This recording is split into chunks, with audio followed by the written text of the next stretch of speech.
네, 안녕하세요. 그 오늘 강의 시작하겠습니다. 그래서 오늘은 다음 주에 이제 중간고사잖아요. 중간고사 일정 그 저번에 제가 적어 드렸는데 그냥 뭐 다시 얘기하자면 잠시만요.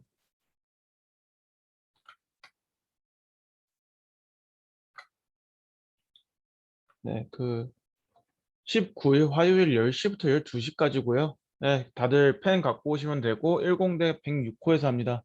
서술형 5문제고 이미 다 만들어 놨는데 문제가 좀 어려울 수 있어요. 사실 저도 이제 학생분들의 수준을 아직 사실 얼굴 보고 사실 저희가 대화를 나누고 그런 게 아니기 때문에 제 문제가 너무 어려울 수도 있고 반대로 너무 쉬울 수도 있고 그거는 이제 저희가 봐야겠지만 아무래도 여러분들이 이제 좀 공부하는데 힘드실 수도 있다 생각해서 제가 좀 오늘 컴포짓 머테리얼 원래 복합재료 가기로 했는데 저번에 어차피 복합재료 다 커버했으니까 기초적인 건 커버했으니까 그 음, 지금까지 제가 가르쳤던 수업들 이제 간단하게 리뷰하고 여러분들이 이제 오늘 리뷰한 내용들이 이제 시험에 나올 확률이 굉장히 높다라고 생각하시면 되고요, 기본적으로. 하지만 여러분들이 또 소홀해하면 안 되는 게 제가 여기서는 굉장히 빨리 갈 거예요. 63장인데 지금 강의 자료만 해도 한 뭐 200장이 넘을 텐데 오늘은 되게 빨리 갈 거예요. 그러다 보니까 제가 디테일 같은 거 있잖아요.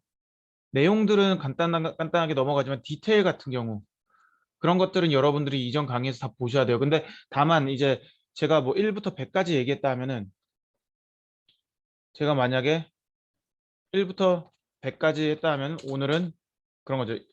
제가 조금 시험 문제에 나올 가능성이 높은 것들에 대해서 뭐 1부터 30까지 얘기하고 뭐 60부터 뭐 90까지 얘기하고 뭐 45에서 뭐 50까지 얘기하고 뭐 이런 식으로 한다 이거죠. 그러니까 조금 너무 싹 다 기존 자료 싹 다 외우셔도 그건 너무 좋은데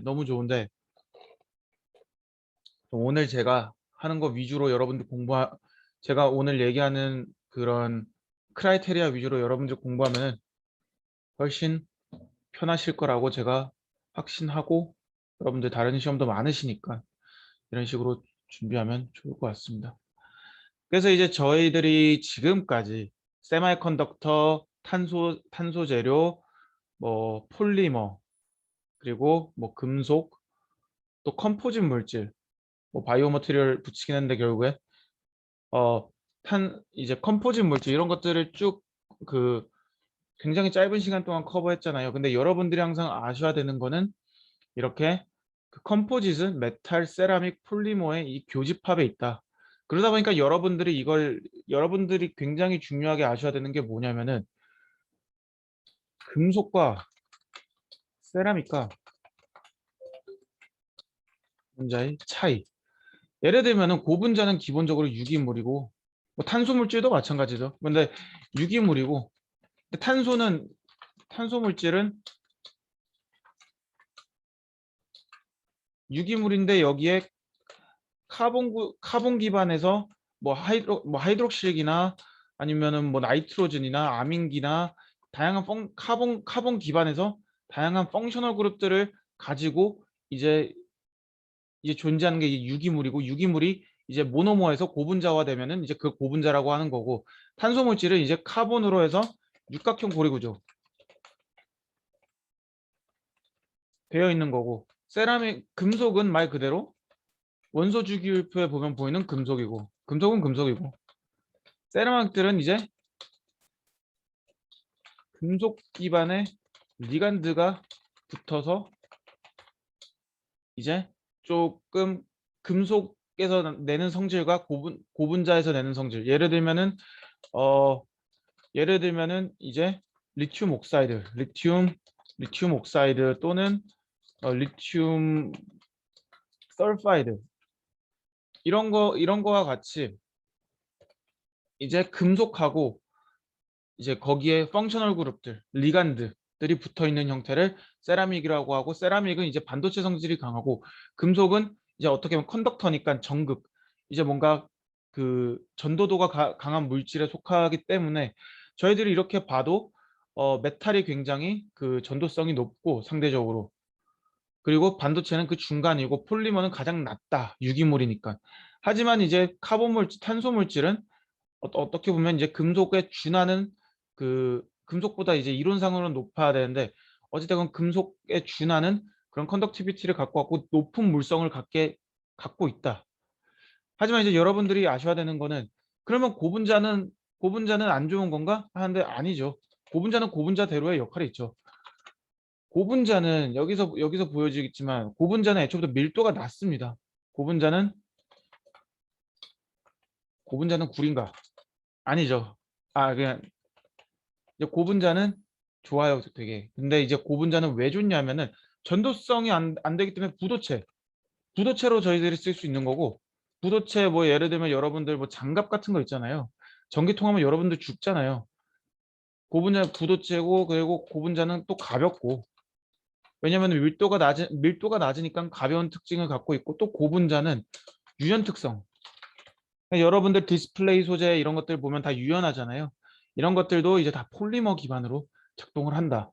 그러니까 뭔가 이제 금속은 뭔가 여러분들 전도성 높다 하니까 굉장히 좋아 보이고, 반도체도 그 약간 반전도성이기도 하고, 심지어 산업체에서 많이 쓰고 있기 때문에 여러분들이 이제 뭐 이 두 가지에 대해서는 좋은 거 아니야 하는데, 폴리머도 이제 다양한 장점들이 있다. 그래서 여러분들이 중요하게 바라봐는 것, 얘네들이 금속과 세라믹과 폴리머가 화학적으로, 그리고 목적성, 얘들을 어디에 쓰냐에 따라서 얘네들이 차이점이 있기 때문에 어디다가 쓰는지 여러분들을 기본적으로 이거는 이해하고 넘어가야 된다. 컴포지션 이제 나중에 섞어버리니까 이제 다른 얘기지만 어쨌든 이런 것들이 있다. 그래서 이제 어 저희들이 일반적으로 고체, 메탈, 세라믹 또는 폴리머를 얘기할 때, 탄소 소재도 마찬가지죠. 이런 것들을 얘기할 때 기본적으로 저희는 이제 결정성이란 걸 얘기합니다. 결정성은 그만큼 얘네들이 강하게 그, 결정화되어 있는 기준을 얘기하고, 크리스탈린 솔리드는 이렇게 배치를 잘하고 있고, 아모포스 솔리드는 이렇게 뭔가 외부의 압력, 외부의 그런 에너지에 의해서 굉장히 비 배, 배, 배, 배열이 굉장히 무른 성질을 갖고 있다. 그러다 보니까 아모포스 솔리드 같은 경우에는 이거보다 더 아모포스해지면 어떻게 될까요? 고체가 액체로 변하죠.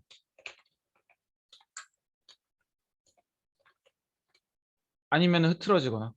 그래서 이제 저희들이 이제 뭐 분석법 같은 거 여러분들 아실 필요 없지만, 일반적으로 이렇게 배치가 잘 돼 있을 때 저희들이 어떤 특정 빛을 쏴줬을 때 얘들이 훨씬 더 이렇게 어, 빛에 대한 반응도가 올라가면서, 그 반응도에 의해서 그 굉장히 높은 그 크리스탈리니티를 갖는다. 그래서 이제 이러한 고체 배열이 있기 위해서 기본적으로 저희들은 오비탈을 이해해야 되는 거고, 모든 고체 유기 뭐 고분자 뭐 금속, 또 뭐가 그렇지, 반도체 얘네들이 다 모두 다 이렇게 전자 구조를 갖게 돼요. 오비탈 스트럭처.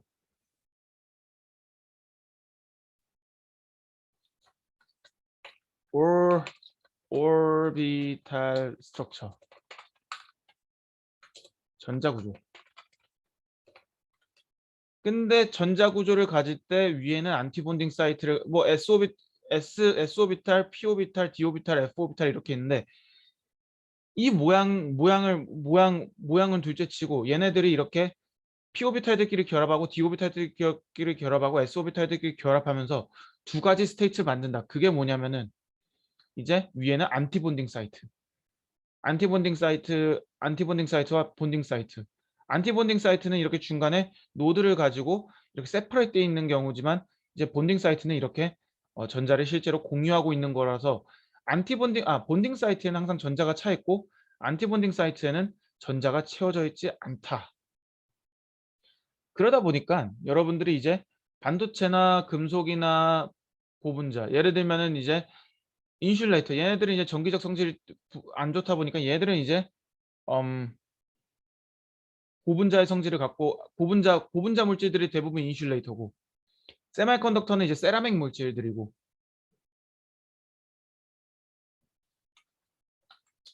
이 수업을 그래도 좀 깊게 들으면은 시험 문제가 웬만하면 이해가 갈 거예요. 왜냐면 제가 생각할 때 이건 저도 시험 문제를 낸 사람으로서 어차피 제가 아는 내용을 낸 거지만 뭔가 모르면 그냥 모르는 문제들이 좀 있어서 제가 어떻게 더 쉽게 만들까 계속 고민하고 있긴 한데, 어느 정도 이제 그 흐름을 좀 여러분들이 이해했으면 좋겠어요. 그러니까 뭐 금속은 컨덕터고 세라믹은 반도체고 뭐 인슐레이터는 고분자다. 뭐 이렇게 외우시겠지만 여러분들이 기본적으로 좀 어 이제 컨덕션 밴드랑 밸런스 밴드, 얘네들의 그 위치 같은 것도 알고, 여러분들이 밴드 갭의 정의도 알고, 그거는 안티 본딩 사이트와 본딩 사이트의 그 사이의 갭을 밴드 갭이라고 하는 거고, 이 페르미 에너지에 대해서도 좀 이따 말씀드릴 건데, 이 각각의 그런 목적성에 대해서 그 존재하고 위에는 얘네들이 왜 이런 식으로 존재를 하는지에 대해서 여러분들이 꼭 생각을 해보면 좋을 것 같아요.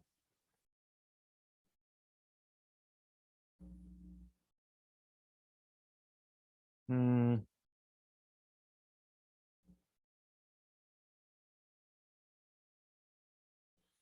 잠시만요.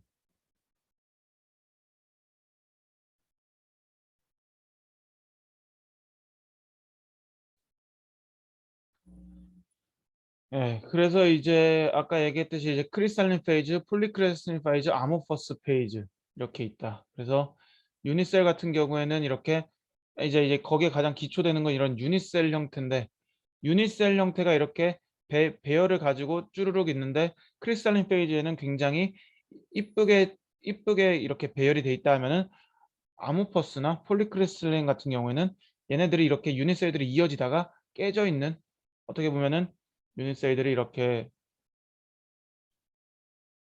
정육면체들이 있는데 얘들이 이어지다가,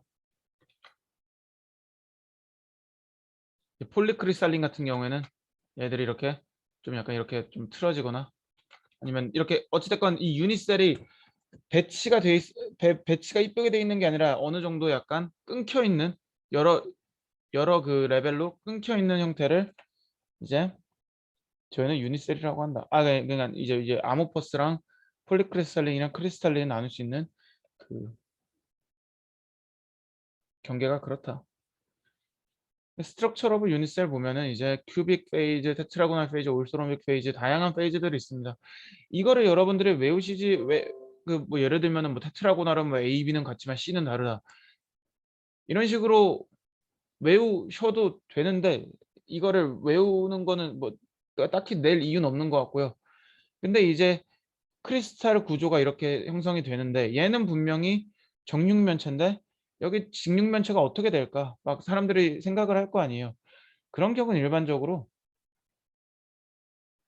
여기 B에, 여기 빨간색인데 만약 빨간색이 아니라 여기에 왼쪽 여기는 이제 빨간색이 박혀 있는데 여기는 이제 어, 좀 다른 엄청 큰 리간드가 박혀 있게 되면 얘네들이 이렇게 양쪽으로 늘어나게 돼요. 예를 들어 빨간색이 아니라 다른 원소가 박혀 있다 치면은, 그러면서 얘네들이 이 삼각형의 정육면체 유닛셀이 늘어나게 됩니다. 그러면서 테트라고널 형태를 갖게 된다. 그래서 이제 그런 형태로 갖게 되는데, 이제 그렇게 될 경우에는 또 이제 저희가 유닛셀을 얘기할 때 세 가지 티피컬한 모델을 갖고 있는데, 심플 큐빅, 바디 센터 큐빅, 페이스 센터 큐빅, 이렇게 세 가지로 나뉘게 되는데, 이렇게 페로브스카이트 레티스 이렇게 생긴 간 이런 경우는 이제 저희들이 볼 때 BCC랑 FCC, 바디 센터 큐빅이랑 페이스 센터 큐빅 두 가지 형태를 모두 가질 수 있다. 그러니까 단 모든 크리스탈이 이건 심플 큐빅일까 바디 센터 큐빅일까 페이스 센터 큐빅일까요? 그런 게 아니라 같이 될 수도 있어요. 같이 뭐 심플 큐빅이면서 페이스 센터 큐 사실 페이스 센터 큐빅이랑 같이 겹칠 리는 없죠. 근데 이제 BCC랑 FCC 동시에 존재할 수 있다.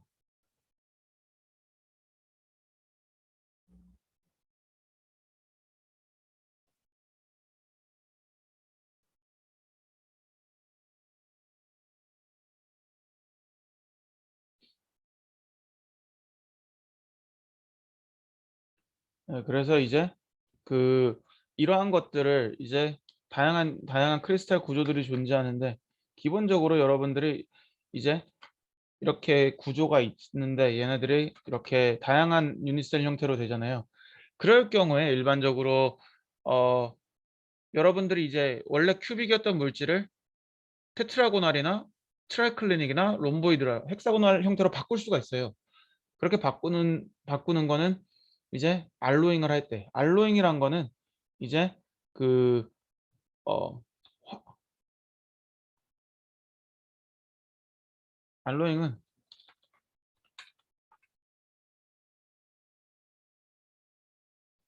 뭐 어서 화학적 구조를 변화시키는 거. 근데 이제 저희들이 이제 그 알로잉이라고 하면 그렇게 많이 넣는 건 아니고, 알로잉도 이제 많이 넣어도 되는데 뭐 대충 뭐 그래도 1%에서 뭐 50% 정도? 그러니까 기본적으로 많이 넣으면 많이 넣을 수도 있고, 그 적게 뭐 다른 원소를 그 삽입하려면, 만약에 여기에 빨간색이라는 메탈이 있는데 여기에 이렇게 알로잉 같은 걸 해서 이렇게 넣을 수가 있는데, 일반적으로 그렇게 50% 이상 넣지 않는 것 같아요. 근데 이런 건 외우실 필요는, 이거 일반적인 얘기인데, 왜냐면은 이게 너무 많이 넣으면은 뭐 파란색을 엄청 50% 이상 넣는다 생각해 봐요. 그러면 얘네들이 연력학적으로 불안정해져요. 그래서 한 통상적으로 물론 빨간색이 어떤 물질이냐에 따라 다르지만 한 20-30% 정도 치환시켜 주면은 연력학적으로 좀 안정해지고, 이런 고체 구조도, 유닛셀 구조도 바뀌게 돼요. 그러니까 예를 들면은 원래 이렇게 있는데 이 빨간색 대신에 엄청 큰 원자를 저희들이 치환시켜 주면 이것 또한 알로잉이라고 할 수 있습니다. 그래서 알로잉 같은 거를 저희들이 해 주면서 성능을 향상시키는데, 이제 두 가지 알로잉이 있습니다. 서브스티튜셔널 알로잉, 즉 원소를 치환시켜 주는 거.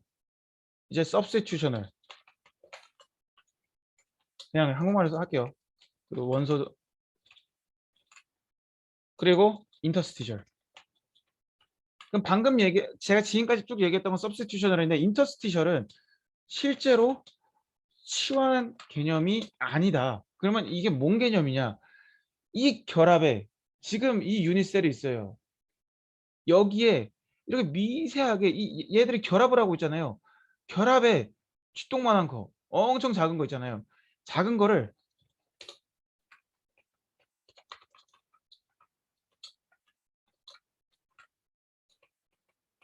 이제 같이 옆에 살짝 넣어줘요. 근데 이렇게 한번 형태를 이렇게 그 인터스티셜하게 딱 한번 넣잖아요.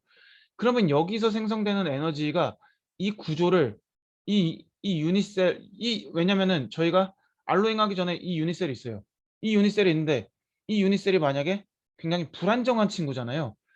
근데 그럴 때 저희들이 서브스티튜셔널로 안정화시킬 수 있고, 불안정한 에너지를 서브스티튜셔널로 해줄 수도 있는데 인터스티셜로도 해줄 수 있습니다. 그래서 근데 서브스티튜셔널은 진짜 치환 개념이고, 인터스티셜은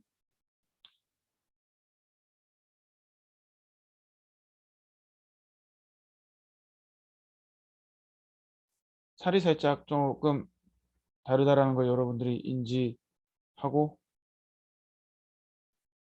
예, 그 바라보시면 됩니다. 그래서 이제 그러면 이제 알로잉을 얘기했는데, 알로잉이란 거는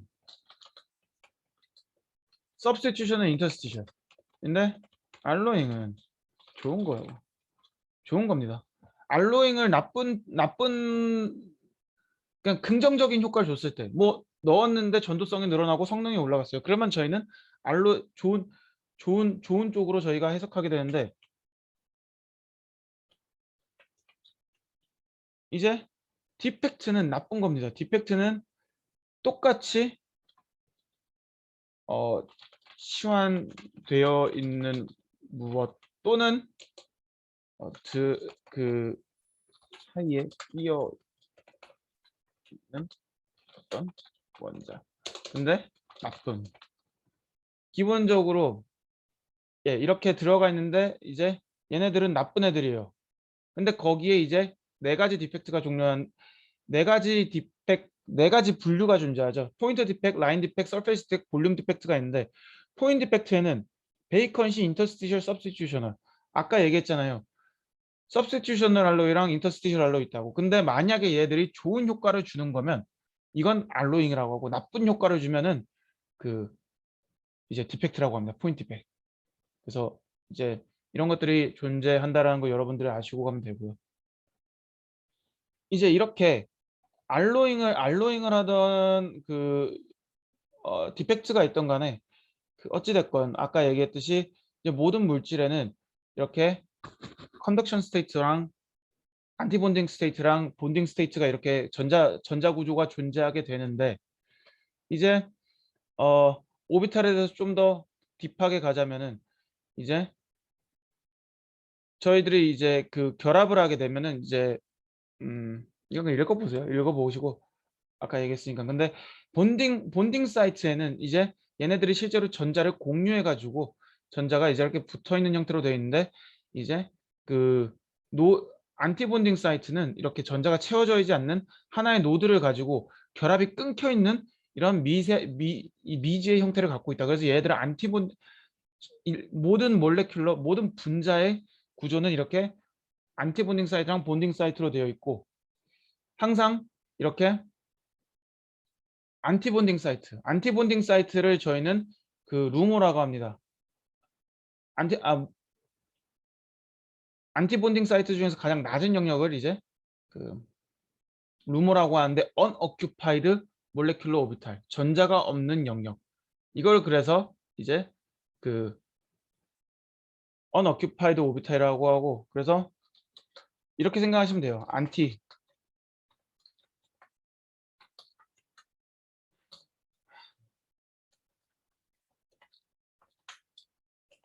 몰레큘러 오비탈 그 얘들은 컨덕션 다 똑같은 얘기예요. 그러니까 여러분들이 시험 문제에 컨덕션 밴드라고 나왔는데 여러분들은 안티본딩 사이트만 공부했어요. 그러면은 컨덕션 밴드가 뭐지? 이렇게 생각할 수 있잖아요. 똑같은 얘기고 그리고 본딩 사이트.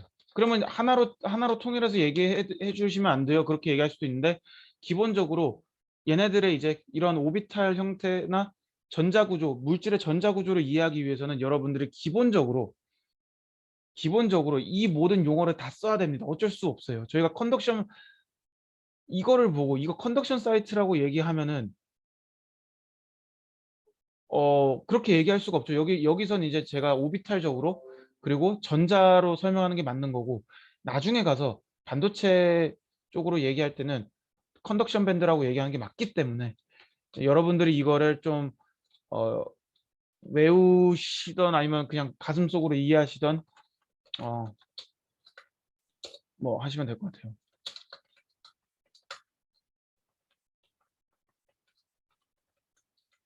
예, 이렇게 돼 있어요. 이걸 여러분들이 외우시면 돼요. 그래서 이제 안티본딩 사이트에서 가장 낮은 거를 루모, lowest unoccupied molecular orbital, 그리고 호모는 이제 highest occupied molecular orbital. 그래서 이제 호모에는 호모 또는 그 뭐 본딩 사이트 또는 밸런스 밴드에는 전자가 항상 이렇게 차 있고 얘네들이 이제 위에 unoccupied orbital에는 전자가 없다가 저희들이 이 밴드 갭에 달하는 이 사이 에너지를 저희가 주게 되면 열 에너지든 전기 에너지든 특정 에너지를 주게 되면 얘네들이 전자가 컨덕션 밴드로 갈 수 있어요. 그러면서 얘들이 도체가 되는 건데 이제 그러면 여기서 저희가 생각할 수 있는 거는 금속은 이렇게 컨덕션 밴드랑 밸런스 밴드랑 붙어 있잖아요. 그러니까 에너지를 안 줘도 컨덕션 밴드에 갈 수 있어요. 컨덕션 밴드에 간다라는 건 뭐냐면은 전자가 흐를 수 있는 이제 컨덕션 사이트, 전도도가 존재하는 사이트를 이제 전자가 컨덕션 쪽에 가면 자유롭게 이동할 수 있기 때문에 밸런스 쪽으로 가면 못 이동하는데 컨덕션 쪽으로 가면 자유롭게 이동할 수 있기 때문에 이제 금속의 성질을 내게 되는 건데, 이렇게 지금 금속 같은 경우는 이렇게 붙어 있으니까 문제가 안 되는데, 반도체 같은 경우는 특정 에너지를 줘야지 전자가 올라가서 이제 전도성을 띠게 되는 거고, 고분자도 에너지를 많이 주게 되면 얘네들이 컨덕션 사이트로 가긴 가는데, 상대적으로 너무 많은 에너지를 줘야 되기 때문에 저희는 부도체라고 일반적으로 얘기를 한다.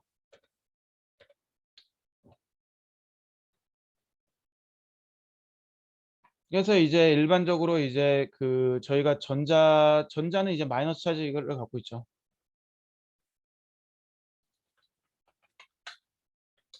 일렉트론은 마이너스냐, 음의 전하를 갖고 있는 거고, 이제 그 이제 예를 들어서 결합이 깨지게 되면 여기 이제 양성자가 생기는데, 양성자를 저희는 소위 홀이라고 합니다.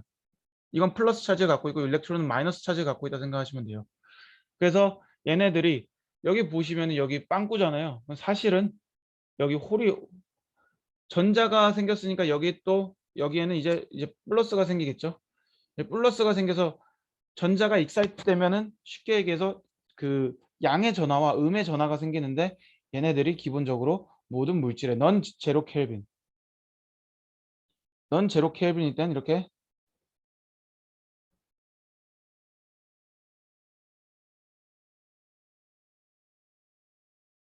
어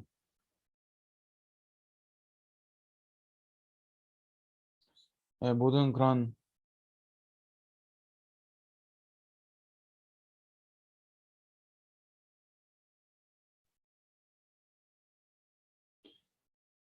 기준을 갖고 있다.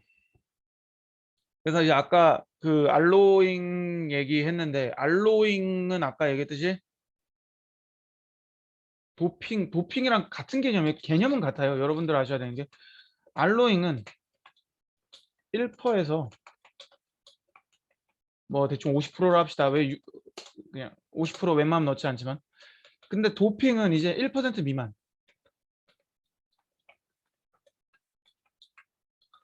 이제 0.01%, 0.001%, 0.0001% 이렇게 할 수가 있는데, 이렇게 극미량을 넣게 되면 반도체 성능이 많이 이제 반도체든 모든 물질이든 성능이 많이 변하게 됩니다. 근데 이제 저희들이 이제 그 이거 실리콘이거든요. 중간이 실리콘인데, 이제 전자가 많은 쪽을 넣게 되면은 이제 롬페어를 형성하게 되면 얘는 N타입 도핑이 되는 거고, 반대로 이제 전자가 적은 걸 넣게 되면 P타입 도핑이 되게 된다. 오른쪽으로 갈수록 이제 그게 많아지죠, 전자가. 그래서 이런 식으로 도핑을 하게 된다. 근데 N타입 도핑하고 P타입 도핑에 대해서 조금 이따 얘기할 거지만, N타입 도핑은 이제 전자가 N타입 도핑은 전자가 많은 물질을 넣었기 때문에,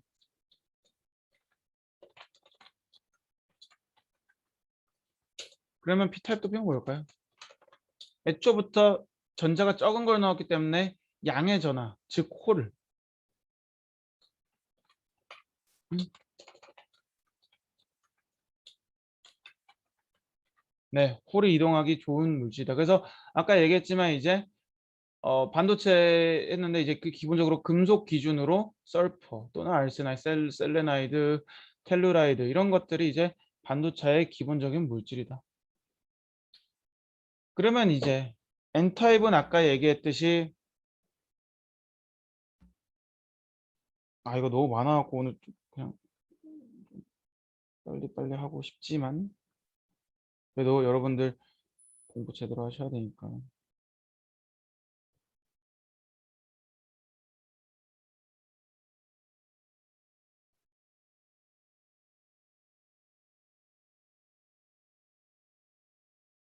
음,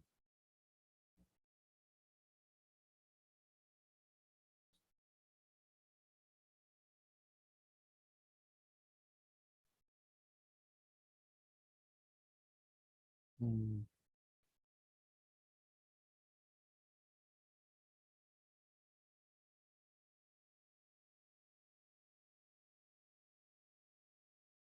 네, 그래갖고 이제 페르미 레벨이 이렇게 있는데, 이제 N타입 레벨하고 P타입 레벨이 이렇게 두 가지가 있습니다. 그래서 N타입 레벨 같은 경우는 이렇게 페르미 레벨이 위에 컨덕션 근처에 있고 P타입은 이렇게 밸런스 밴드 근처에 있는데 이게 뭐냐? 아까 얘기했듯이 그 엑스트라 홀 에너지 그 P타입은 홀의 이동이 활발해지기 때문에 여기 엑스트라 홀 에너지 레벨이 생겼다라고 생각하시면 되고 N타입은 전자 레벨이 생겼다라고 생각하시면 됩니다. 그러니까 그 말은 즉슨 N타입은 전자가 컨덕션에 있을 확률이 굉장히 높아지는 거고 반대로 P타입 같은 경우는 전자가 컨덕션에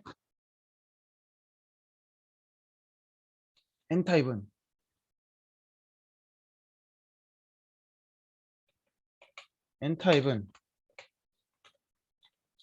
전자가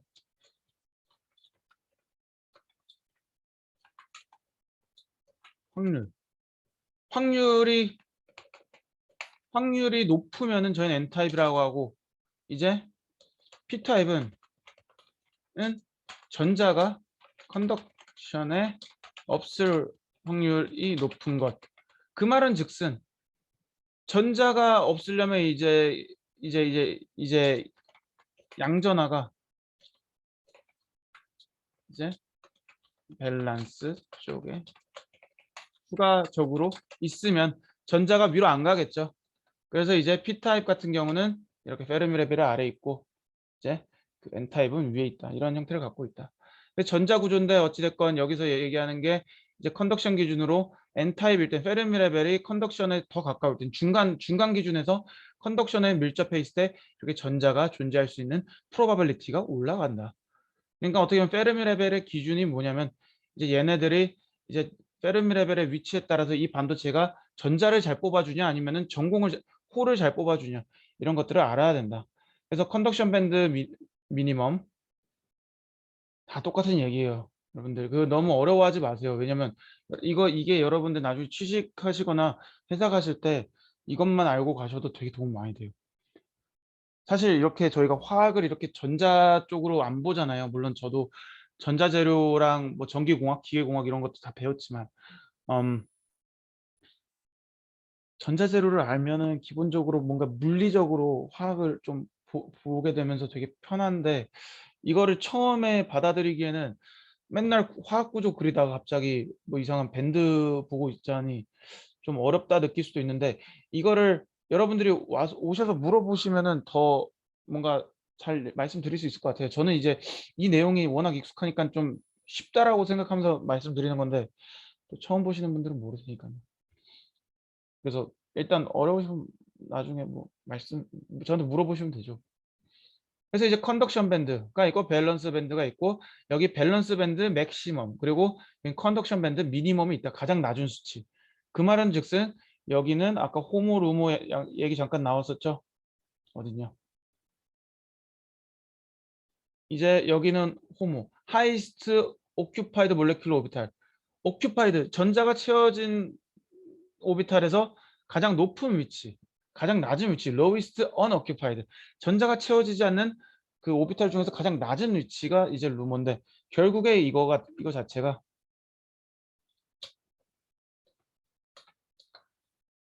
밸런스 밴드 맥시멈 컨덕션 밴드 미니멈.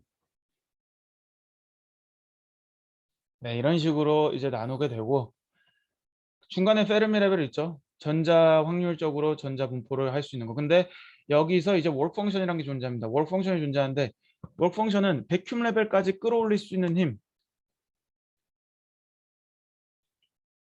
그리고 이제 백큐 레벨이 있는데 백큐 레벨은 뭐냐면 자유전자 레벨. 이것은 자유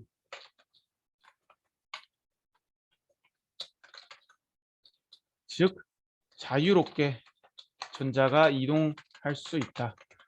그러면은 기본적으로 결합이 있으면은 얘네들이 구속을 당하잖아요. 전자가 마음대로 이동하려고 해도 제약이 걸리는데 백큐 레벨로 에너지를 주게 되면은 이제 전자들이 다 제각각이 놀러 댕긴다. 근데 이제 워크 펑션은 이제 최소한의 미니멈 에너지 that require to 이 물질, 이 머테리얼이 유지되기 위해서 필요한 이 에너지의 그 최소의 에너지가 워크 펑션이고 그게 어떻게 보면 페르미 레벨이라고 얘기할 수도 있습니다.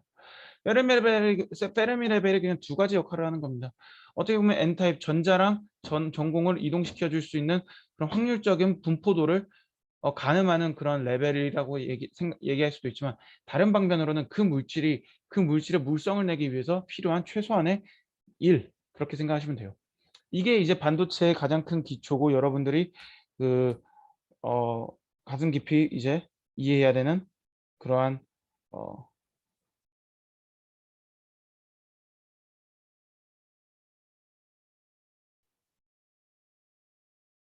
내용들이고요.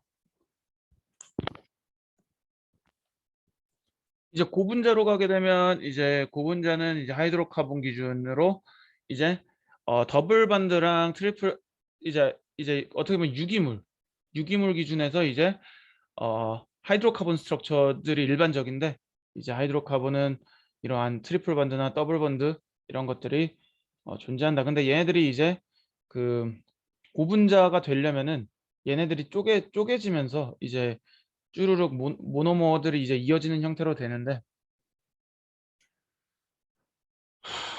이제 여기서 이제 나뉘는 게 세츄레이티드 하이드로카본, 언세츄레이티드는 더블 본드나 트리플 본드가 남아 있어요. 그러다 보니까 얘네들은, 세츄레이티드 하이드로카본들은 어 폴리머를 못 만들.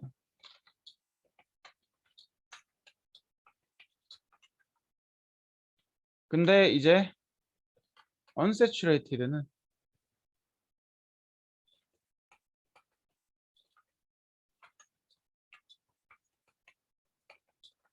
남아 있어. 남아 있어요. 네. 그래서 폴리머는 이제 모노머들이 폴리머라이제이션 하면서 폴리머가 되는 거고, 네. 폴리머가 이렇게 이어지는 형태를 저희는, 모노머가 이어지는 형태를 폴리머라고 합니다. 그래서 이제 여기 예시인데요. 폴리에틸렌들이 이제 열이랑 촉매를 받게 되면서, 이제 뭐 어차피 얘네들이 이어져야 되니까 한 2개, 3개, 뭐 4개, 5개 이렇게 이어져서 얘들이 폴리머라이제이션 쭉 시작된다. 그렇게 되면 저희는 모노머 기준으로 이렇게 양쪽에 슬래시를 그어 갖고 얘들이 이제 폴리머화 돼 있다라는 거, 이런 식으로 노테이션 합니다. 그래서 저희들이 폴리머의 기준은 뭐냐, 모노머들이 몇 개 모이면 폴리머인가요? 일반적으로 저희가 그거를 10,000개 이상,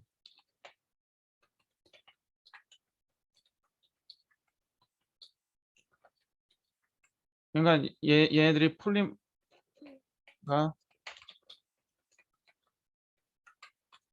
되어 있으면 얘네들은 기본적으로 저희가 폴리머라고 얘기합니다.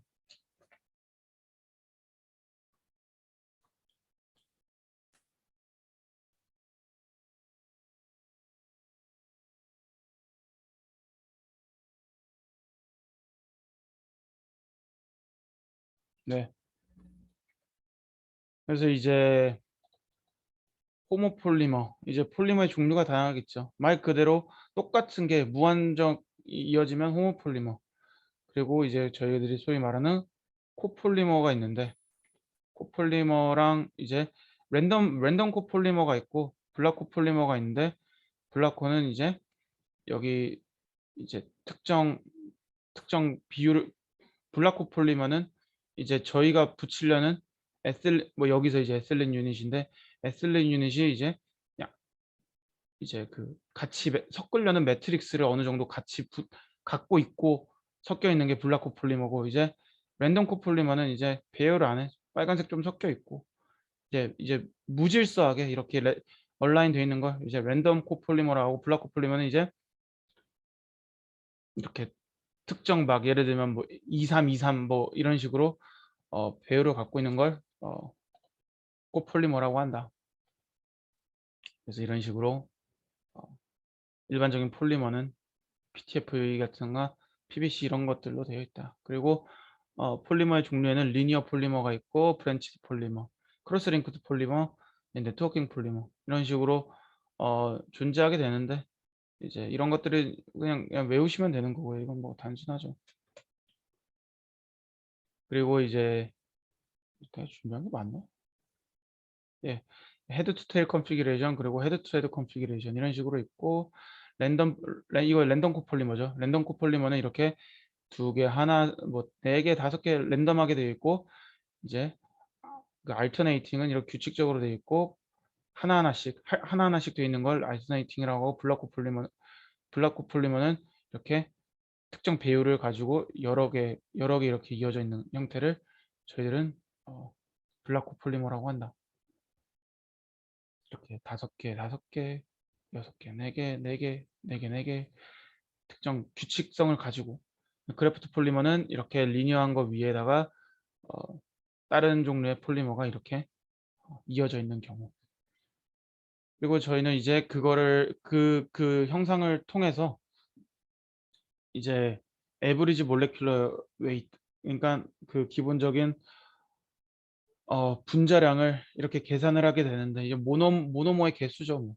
모노머의 개수랑 몰라 웨이트로 이렇게 계산을 하고, 웨이트 에버리지 몰레큘러 웨이트, 그러니까 이건 넘버고 위에 있는 거는 개수로 얘기하는 거, 평균 개수. 그러니까 여러분들이 이제 고분자를 만들어도 고분자들이 용해관에 있으면은 어떤 것들은 굉장히 길게 체인이 형성됐을 거고 어떤 건 짧게 형성돼 있을 텐데, 기본적으로 이건 평균 내는 이런 이 기준에 따라서 저희들이 이 용액에는 이 평균적으로 뭐 만 개 고분자가 만 개더라, 2만 개더라, 3만 개더라, 이렇게 하고 있고, 웨이트 에버리지는 이제 말 그대로 이제 질량, 이제 얘네들이 이제 존재할 때 평균적으로 갖고 있는 고분자의 무게, 뭐 그런 것들을 얘기한다. 그래서 뭐 디그리 오브 폴라라이제이션, 뭐 이거는 당연히 그 폴리머라이제이션, 그러니까 폴리머라이제이션의 정도를 얘기하는 거라서 DP는 이제 그 넘버 나누기 이제 m, 이거는 이제 무게. 이렇게 해서 기본적으로 이런 개념을 쓴다 생각하시면 되고요. 5분만 쉬고 할게요. 아이고, 네, 이어서 할게요. 이게 너무 네. 일단 탄소 소재, 마, 마, 잠시만, 마이크 테스트 한 번만 할게요. 아, 아, 아. 네. 여기 이제 탄소 소재. 탄소는 이제 그 유기물이랑 다르게, 폴리머랑 다르게 이제 카본과 카본으로만 연결되어 있는, 그 외에 뭐 옥사이드나 나이트로젠 이런 거 없이 카본으로만 연결되어 있는 거를 카본 구조라고 하고, 다양한 종류의 카본들이 있죠. 잠시만요.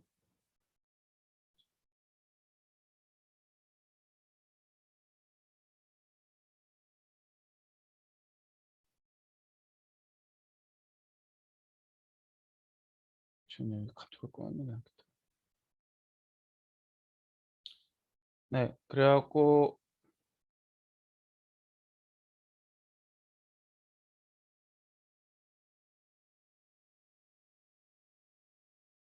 네, 이 카본은 이제 카본으로 되어 있는 모든 그런 것들을 얘기하는데, 이제 생긴 거에 따라서 0D, 1D, 2D, 3D 카본이 이렇게 나눠집니다. 그래파이트, 다이아몬드, 그래핀, 카본 나노튜브, 플러린. 근데 이제 여러분들이 이제 아셔야 되는 게, 왜 카본 물질을 저희들이 공부하는가를 생각했었을 때 탄소 소재가 굉장히 높은 전도성이랑 내구성을 갖고 있다, 강하다. 근데 그 이유는 기본적으로 유기화학에서 배우셨겠지만, 이렇게 카본 전자들이 이렇게 육각형 고리를 갖고 있으면서 디로컬라이즈, 비편제화, 이제 전도성이 자유로운 이동, 이게 이제 레조넌스를 형성하기 때문에. 공명구조, 이건 여러분들이 항상 아셔야 되고, 공명구조면 이제 오비탈, 이제 전자가 디로컬라이즈드.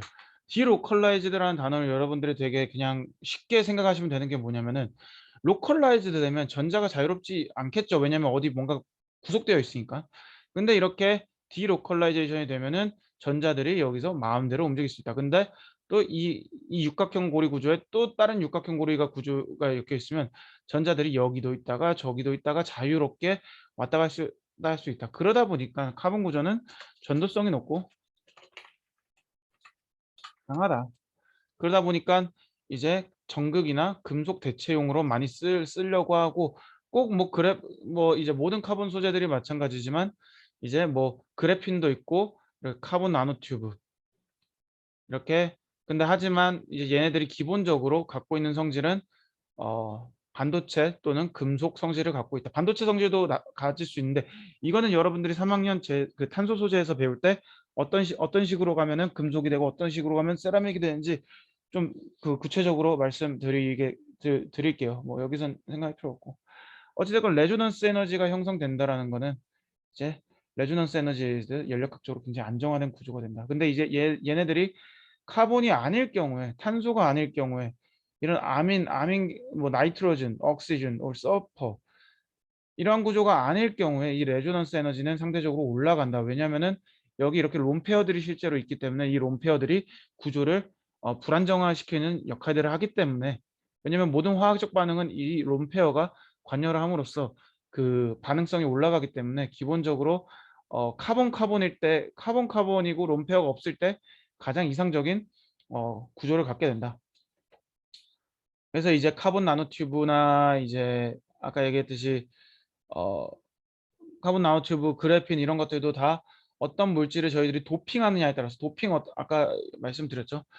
표면에 이렇게 도핑 처리를 해줌으로써 N타입과 P타입 반도체를 나타낼 수 있다. 왜냐하면 얘들이 항상 이렇게 메탈릭 하면 좋지만 얘들이 그 특정 구조에 따라서 반도체 성향도 갖고 있기 때문에 기본적으로 이런 것들을 저희들이 음, 알고 있으면 좋다.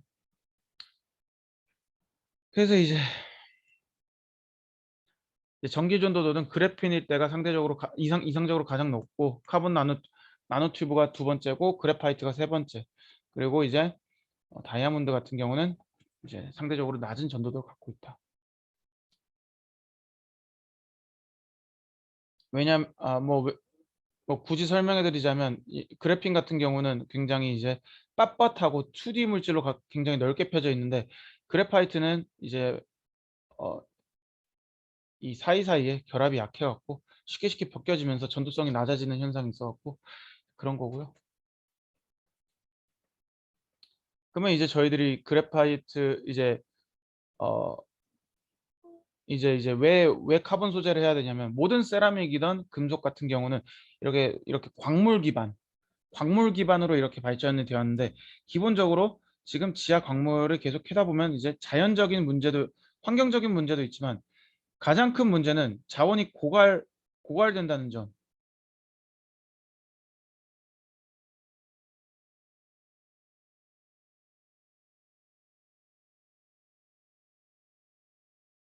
고갈 이제 고갈되다 보니까 이제 저희가 대체제가 필요한 거예요. 대체제를 찾다 보니까 이제 카본 소재들은 상대적으로 이제 실생활에 많이 쓰이고, 얘네들이 이제 그런 지하 자원이 아니라 지상 자원이기 때문에 저희들이 이제 카본 소재를 하는 이유는 목적에 대해서 말씀드리는 거예요. 카본 소재를 연구하는 목적은 이게 세라믹이나 이렇게 금속 물질에서 오는 이런 그 earth buried material, 그러니까 지하 자원의 금속 기반을 대체하기 위해서.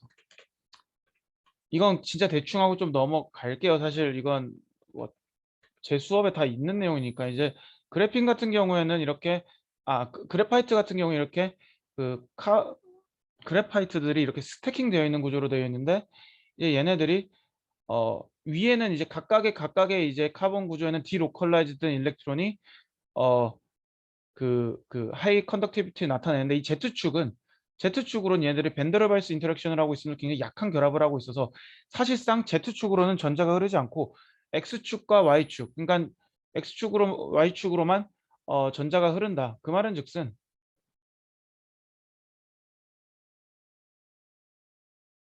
여기서는 이제 전도도가 확보가 되지 않는다.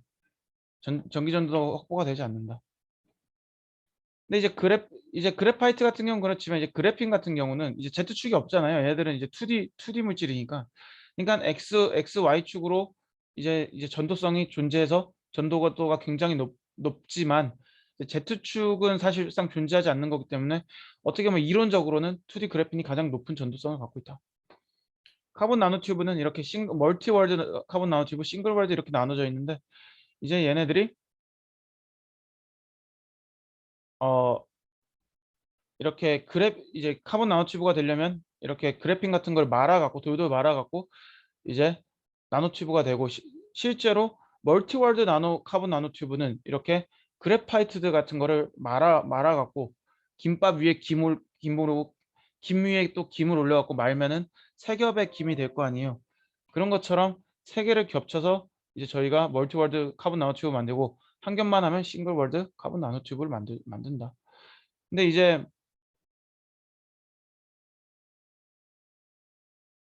어 이제 얘네들을 이제 어떻게 많으냐에 따라서 어 암체어 타입이 될 수 있고 지그재그 타입이 될 수 있고 카이랄 타입이 될 수 있는데 이거 잠깐만요.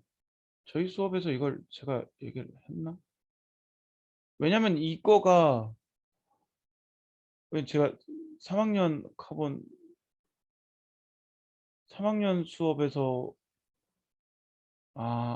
거기 훨씬 깊게 들어가는구나. 네, 그래서 이제 암체어 타입으로 롤링할 수 있고 지그재그 타입으로 롤링할 수 있고 카이랄 형태로 롤링할 수 있는데 이 그래핀을 어느 방향으로 롤링하느냐 이렇게 딱 접어 살짝 접어서 지그재그 형태로 롤링하느냐 아니면 암체어 형태로 롤링하느냐에 따라서 얘들이 메탈릭해지고 이제 그 반도체 형태로 되거나 스몰 갭 이제 이 사이 여기 지그재그로 형태로 하면 반도체로 되고 이 사이에 있는 형태로 하면 세미 메탈릭 그리고 암체어로 하면 메탈릭 그러니까 여기 이제 여기를 이제 카이랄이라고 하는데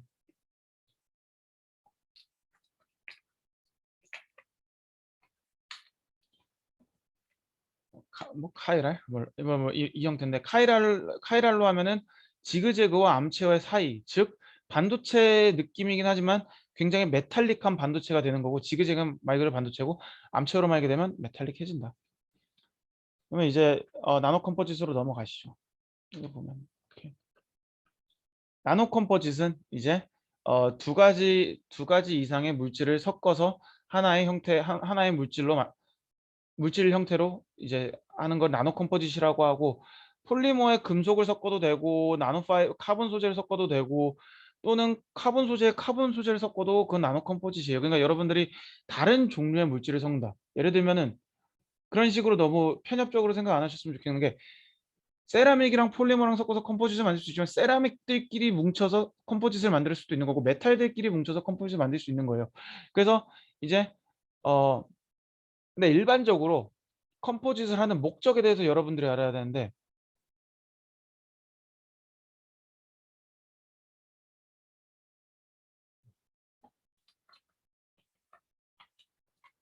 목적은 컴포짓의 목적은 각각의 물질의 단점을 보완시켜 주기 위함. 그러니까 예를 들면은 폴리머는 전도성이 떨어진다고 하잖아요. 그럼 여기에 금속을 넣어주면은 얘네들의 전도성이 나노 컴포짓의 전도성이 올라가겠죠. 그런 것처럼 일반적으로 다른 성질의 물질을 많이 넣어주는 걸 많이 해요. 근데 그 이유가 그럴 수밖에 없는 게 같은 폴리머를 넣어주게 되면은 음, 기본적으로 너무 비싼 성질의 그 두 개를 섞어주니까 얘네들이 뭔가 컴포짓의 효과를 내기가 좀 힘들다? 뭐 그런 느낌으로 가게 됩니다. 그래서 일반적으로 섞을 때 다른 걸 섞는데 그렇다고 해서 뭐 그럼 폴리머랑 섞으면 이건 컴포짓이라고 얘기할 수 없나요? 아니요. 이것도 컴포짓이에요. 다만 얘네들은 아까 알로잉이랑 다른 거 알로잉이랑의 차이점. 알로잉은 화학적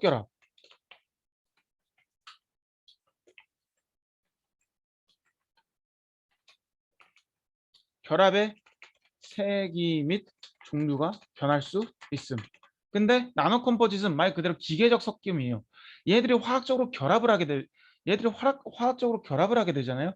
그럼 저희는 이걸 컴포짓이라고 웬만하면 안 하고 컴포짓이라고 할 수는 있는데 기본적으로 기계적으로 섞이는 걸 저희는 컴포짓이라고 통상적으로 얘기합니다. 그러니까 얘네들도 이제 금속 또는 세라믹들이 있고 여기 폴리머들이 이렇게 감싸고 있고 인터랙션이 있어요. 인터랙션이 있는데 얘네들은 굉장히 실제로 약한 결합.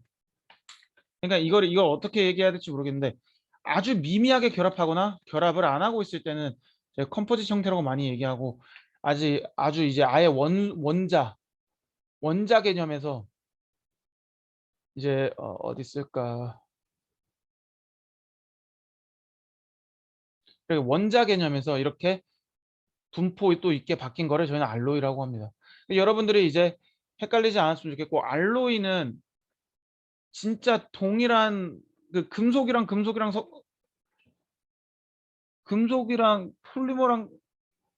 폴리머랑 섞는 걸 저희는 알로이라 하지 않아요. 알로이는 항상 같은 종류의 그 카테고리 안에 있어야 되고 컴포짓은 이제 다양할 수는 있지만 기본적으로 그 네. 이제 기계적인 믹스입니다. 그래서 이제 requirement가 있는데 이제 고분자란다. 그 컴포짓을 만들기 위해서 reinforcing material 즉 그리고 매트릭스 머티리얼. 매트릭스 머티리얼은 이제 틀이 되는 물질이고 레인포싱 머티리얼은 이제 섞어주는 물질. 근데 레인포싱 머티리얼이 이렇게 다양하게 있을 수 있고 파티클 형태, 파이버 형태, 윙커스 형태, 카본 나노튜브 형태 뭐 근데 기본적으로 이 위에 게 제일 중요한 거고 왜냐면 카본 나노튜브도 사실상 파이버 형태 안에 들어가기 때문에 그리고 이제 인터페이스 코팅 이런 용도는 이렇게 이 인터랙션을 향상시켜서 잘 섞일 수 있도록 해주는 건데 기본적으로 컴포짓에는 레인포싱 머테리얼이랑 매트릭스 머테리얼이 섞여서 이러한 그 형태를 유지한다. 그래서 이제 이렇게 메탈 매트릭스 컴포짓 그러니까 이 매트릭스가 이 뼈대가 뭐냐에 따라서 MMC 뭐 메탈 그 세라믹 매트릭스 컴포짓 그리고 폴리머 매트릭스 컴포짓 이렇게 존재한다. 그리고 여기에서도 이제 based on the racing materials 그 5개의 형태가 존재하고 뭐 일단 항상 룰은 그 컴포짓이 되는 룰은 이제 reinforcing material이랑 매트릭스 머테리얼이랑 섞어 주는 거죠. 섞어 주는 거고 이제 보면은 이제 그리고 썸메이션, 컴플리멘션 그리고 인터랙션 이 세 가지의 메커니즘으로 얘들이 컴포짓을 형성하게 되는데 이제 총 5가지의 이제 그 머테리얼이 존재하는데 이렇게 파이버 레인포스드 컴포짓 그리고 파이버 레인 컴포짓은 이런 식으로 이상한 막대기들이 이렇게 안에 들어가서 존재하는 형태고 파티클 형태는 이렇게 점박이들이 들어가서 있는 형태고 파티클도 이제 뭐 좀 기다란 파티클이 있고 나노로드 형태가 있을 수 있고 플레이크, 플레이틀렛 이렇게 존재할 수 있고 아니면은 필드 레인포스드 이제 뭐 그 다양한 형태가 섞여서 있는 게 있을 거 라미네이티드가 좀 특이한 케이스는 라미네이트는 이렇게 방막으로 이렇게 섞여 있는 형태가 이제 저희들이 말하는 이제 나노 컴포짓의 가장 큰 형태입니다. 근데 이제 저희들이 섞을 때 예를 그 메탈 같은 그 뭐 세라믹이나 금속 같은 경우에는 나노 파티클 형태가 많고 이제 저희가 카본 나노튜브 이런 거는 이제 파이버 포스 그러다 보니까 파이버 같은 경우는 이제 카본 나노 파이버 같은 경우는 이렇게 뭐 어, 굉장히 높은 전도성이랑 뭐 그런 걸 가질 수 있겠죠. 그러니까 저희들이 만약 카본 나노 파이버 나노 튜브 같은 거를 섞을 때 매트릭스가 이제 고분자 같은 게 된다면은 컴포짓 같은 경우에 전도성이 높고 물리적인 특성이 좀 더 올라가겠죠. 그래서 이제 다른 종류의 장점을 하는 건데 저희들이 매트릭스를 뭘 설정하느냐에 따라서 얘네들의 기계적 그리고 웨인포스 머테리얼이 어떤 걸 선택하느냐에 따라서 기계적 특성하고 전기적 특성 모든 특성이 바뀌죠. 하지만 이제 타겟을 뭘로 하냐 예를 들면은 저희가 예를 들어서 저희가 전도성 고분자를 만들고 싶다 그러면은 기본적으로 고분자가 전제가 기본이잖아요. 그러다 보니까 그럴 경우는 이제 고분자가 매트릭스가 되는 거고 이제 reinforce material 이제 섞어주는 물질에 이제 전도성이 높은 카본 물질이나 아니면은 뭐 금속이나 반도체 물질이 들어가게 되겠죠. 그래서 저희들이 어떻게 물질을 바라보고 타겟하느냐에 따라서 그 음, 나노 컴포짓의 형태는 굉장히 다양해질 수 있는데 기본적으로 나노 컴포짓의 개념은 이러하다. 그래서 여러분들이 대충 아시고 넘어가면 될 것 같아요. 그래서 다음 주 여러분들 꼭 잊지 마시고요. 다음 주 이거 되게 빨리 간 거기 때문에 저번 강의 다 보시면서 공부하셨으면 좋겠고요. 여기 이렇게 시험 정보들 적어 드립니다. 여러분들 열심히 공부하시고요. 네. 다들 다음 주 화요일 날 뵙도록 하겠습니다. 네. 수고하셨습니다.